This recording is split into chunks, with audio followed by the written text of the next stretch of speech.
kayo sa akin, tahimik yung aming bayan. Yung mayor nila doon, ako yung nagsasalita. Mabait po akong tao, wala akong hangaring masama sa kapwa ko. Mabait po akong tao, wala akong hangaring masama sa kapwa ko.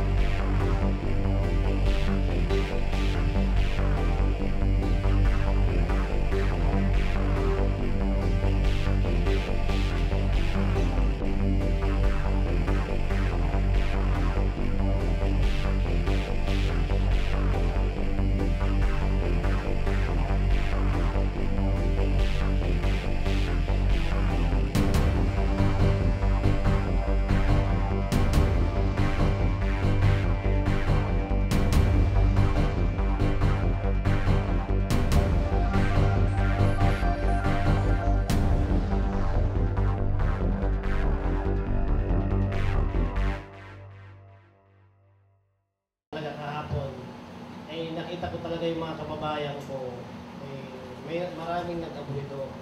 Kasi po, siyempre, napakaraming po sundalo sa aming bayan, sa farm ko, dito sa aking bahay.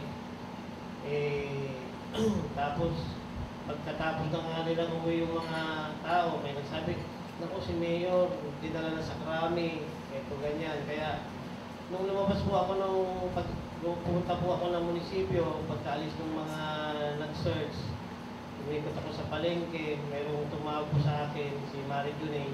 Pinara yung sasakyan ko, naiiyak pa siya. Sabi niya, Mayor, sabi niya, kala ko, dinala ka na sa sa karami.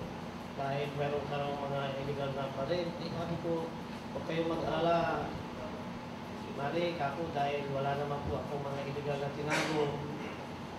Talagang marami po yung mga, kahit sa mga mestra, kasi meron tayong mga ongoing na espilado na ginagawa. Ay, Mayor, sabing ganun. Kailangan ka pa namin. Dahil sino na ang gagawa nitong mga naumpisan mo kung wala ka? Kaya ipaglaban mo yung sarili mo. Gawin mo kung ano yung tama. Huwag kang mawalan ng lakas ng loob. Kasi kailangan ka namin. Parang ganun po ang mga nasabi po sa akin kahapon yung pagkalabas ko. Kaya po siguro naisip ko sa ngayon, gumawa ka ng tama, mangarap ka ng maayos, siyempre po, awa ng Diyos binigyan po ako ng Panginoon. Napahirap ang buhay namin, naayos ko po ang aking pamilya, nagkaroon ako ng ported ng business, nagkaroon ako ng piggery, meron akong gasolinahan, awa ng Diyos yung CSI na building, admin po yun, nirerentan po ni Vice Pinel. Kaya po, sabi ko sa pamilya ko, wala na akong hahanapin pa. Kaya sabi ko, pinangarap ko sa sarili ko na maayos, gusto kong gawin sa aming bayan yon. Dahil para meron akong magawang legacy. Meron akong magawa habang ako ay nabubuhay bilang isang tao, bilang isang mayor na pamarisan ng mga ibang nahalal na opisyal ng bayan. Pero ngayon, ang mapapala ko, itong mga ginagawa sa akin, sinisira yung aking pagkatao.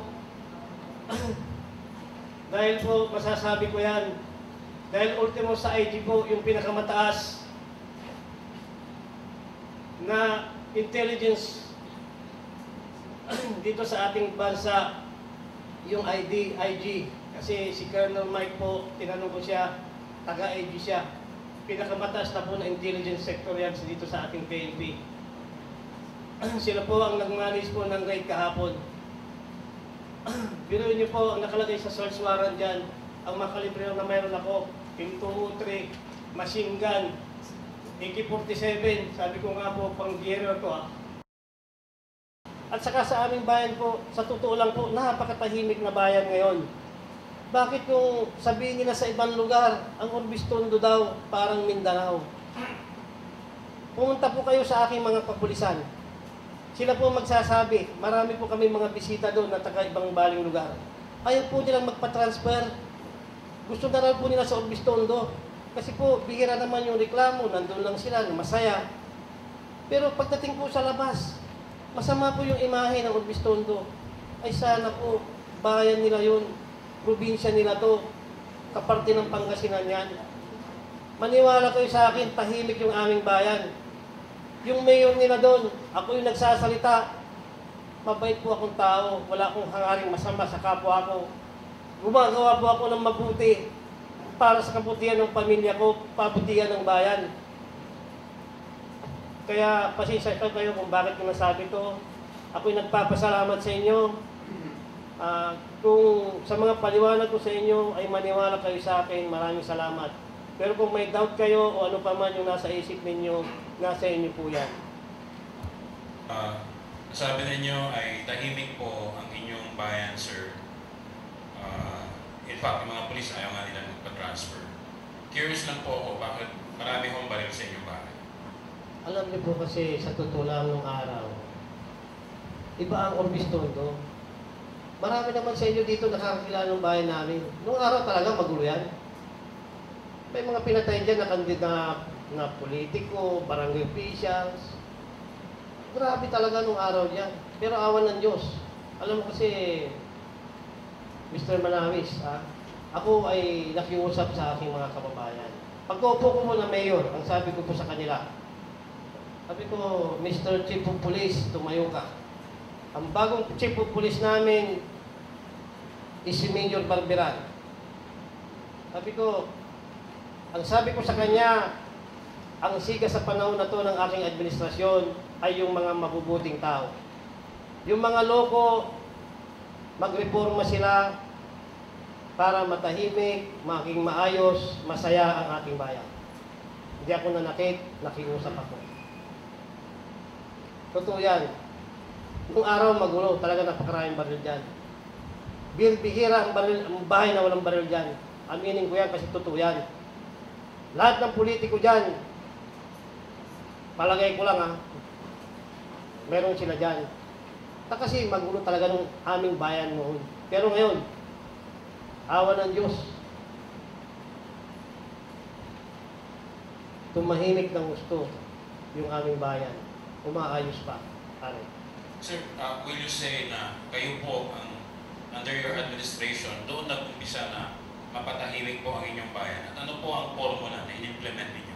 Alam nyo nga po, kagaya nga po ng ginawa ko, ako po'y nakiusap sa aking mga kababayan na kung yung may mga loko, magreforma para maging maayos. Meron pa nga akong pamangkin dyan. Pamangkin kong buo yun. Anak ng, hindi ko naman pamangkin buo ko ba kung anak ng pinsang ko? Oh. Ginawa ko sa kanya, gumawa ng katarantaduhan. Pinapusasan ko yan, pinaikutan ko sa plaza. Tumawag pa nga sa akin si board member Raul noon eh. Mayor, huwag mong gawin yan. Dahil, human rights violation yan. Sabi ko, hindi naman siguro. Disiplina to kasi kamag-anak ko. Di po ba?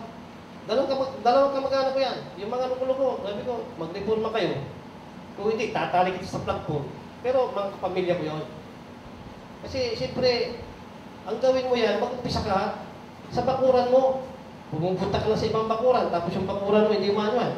Ayusin mo muna kasi sila yung una kong didisiplinahan. Kaya sabi ko sa aking mga pulis, sabi ko, mayroon akong mayroon akong memorandum na binigay sa kanila. Mayroon pa akong file dyan. Ang sabi ko sa kanila, huliin nyo lahat ng mga illegal forms of gamblings. Huliin nyo lahat ang mga may criminal.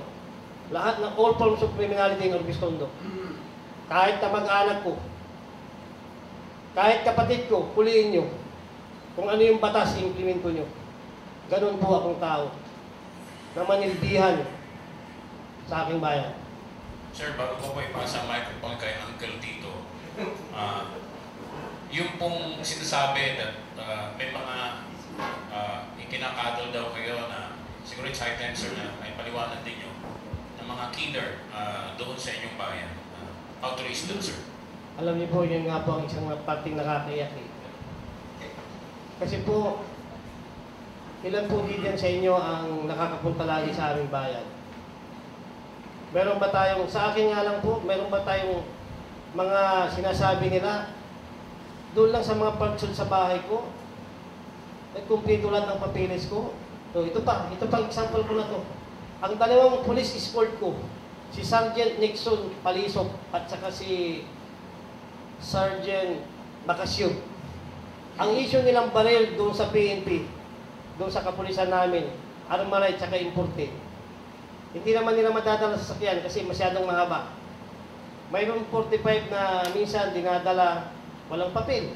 Mga pulis yun, pero natatakot ako. Napagkasama ko sila, may dala silang illegal. Kaya ang ginawa ko, paningin nyo sila. Bumili ako ng baril, pinalisensyan ko sa pangalan niya kahit pulisya. Ganun po ako kaligaw na tao. Lalong-lalo na yan, magkakaroon ako ng mga masasamang loob na tao. Kaya yung mga pasyon nila po na yan, wala naman po silang mapuribahan, wala naman silang makita dyan.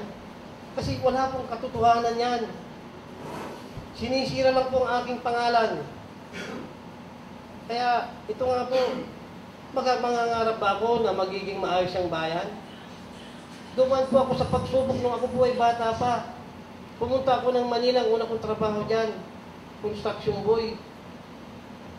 Nasubukan kong kumain.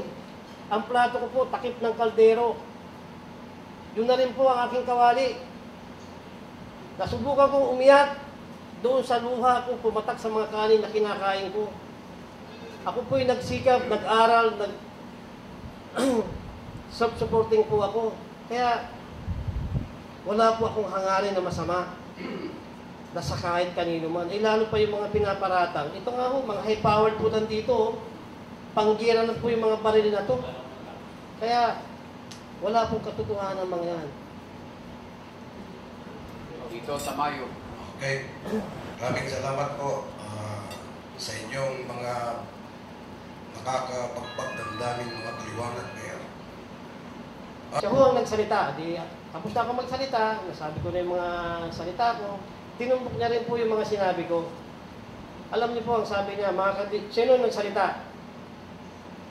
Mga kadistrituan ko sa 3rd District, sabi niya. Sa loob ng 4 na taon kalahati kong panunungkulan bilang congresswoman ng 3rd District, ang nadala kong pondo, sabi niya, 2.8 billion pesos. Sabi niya, yan ay inilagak ko sa 6 na bayan, isang syudad. 2.8 billion, sabi niya.